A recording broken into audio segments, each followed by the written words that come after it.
আনিস ভাই এদিকে আহেন ভাই। কি অবস্থা ভাই? আর অবস্থা ভাই।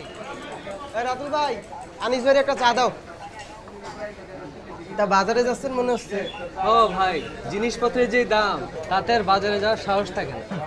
আমগো মতো মানুষের হচ্ছে শাকের করাতের দশা, না পারি কিছু বলতে, না পারি চলতে। যা কইছেন হারুন ভাই, আলুর কেজি 55 টাকা, ডিমের হালি 55 টাকা, চাল 60 টাকার নিচে নাই, সয়াবিন তেলের কেজি 200 টাকা। বাঁচবেন কি কইরা? বাঁচার কি আর উপায় আছে ভাই? 1 মণ ধানের দামে 1 কেজি গরুর গোস্ত হয়। ভাত খাবেন না গোস্ত খাবেন? মরণ ছাড়া তো গতি নাই।